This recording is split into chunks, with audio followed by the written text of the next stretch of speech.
Hi, I'm Amanda Liddle, and today I'll be talking to you about the undergraduate research experience I had over the last year on this project titled Relating Soil Physical Properties and Geochemical Signatures to Bulk Electrical Resistivity.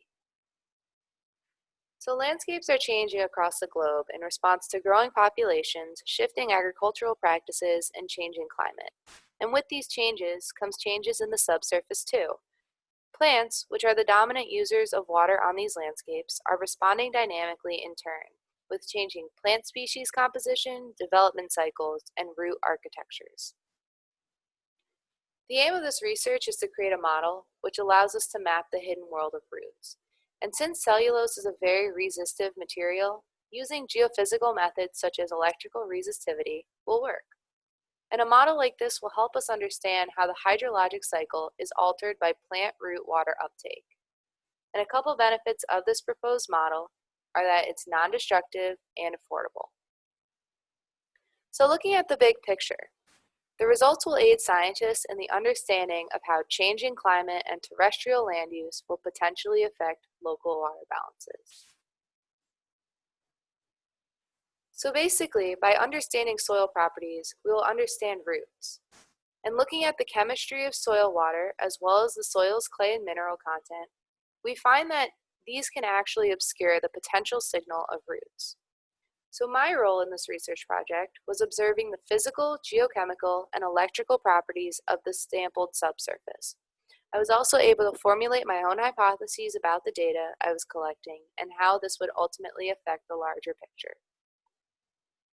So we began with the core extraction itself, and in total, 4 3.2 meter length cores were taken from both a grassland area and a forested area, and these were taken near the MSU Kellogg Biological Station in Hickory Corners, Michigan.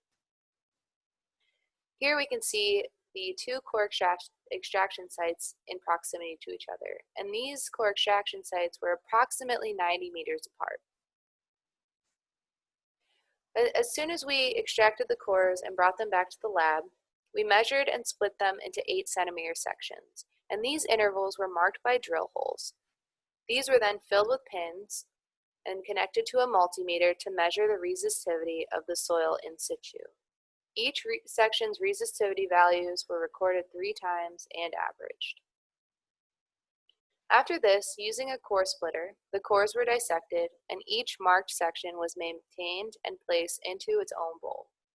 Using the ovens provided by Dr. Randall Schetzel of the Geography Department at Michigan State University, we dried the samples at 105 degrees Celsius for 24 hours. And after the drying process, I was able to sift the samples, homogenize them, and record moisture loss and make a basic grain analysis. I was also able to locate the carbonate layer in one of our cores using 10% hydrochloric acid. The remaining samples were then given to Dr. Schetzel's lab to perform a detailed grain analysis on the exact composition of the cores.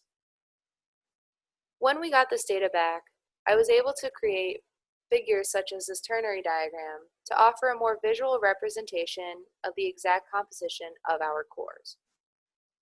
Next to it, you could see a soil profile, which I also made, and this was done from my basic grain analysis. The last thing I got to do and work on physically were these soil box tests. So using a soil box and a supersting, I was able to mimic the in-situ environment and measure the resistivities. I was able to control the water content of each sample, add increments of water, and build a curve.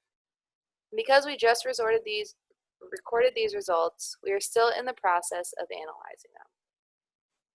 So talking about future work, I will in the meantime be drawing up comparisons between the two cores from differing environments in terms of resistivity, soil type, and carbonate layers.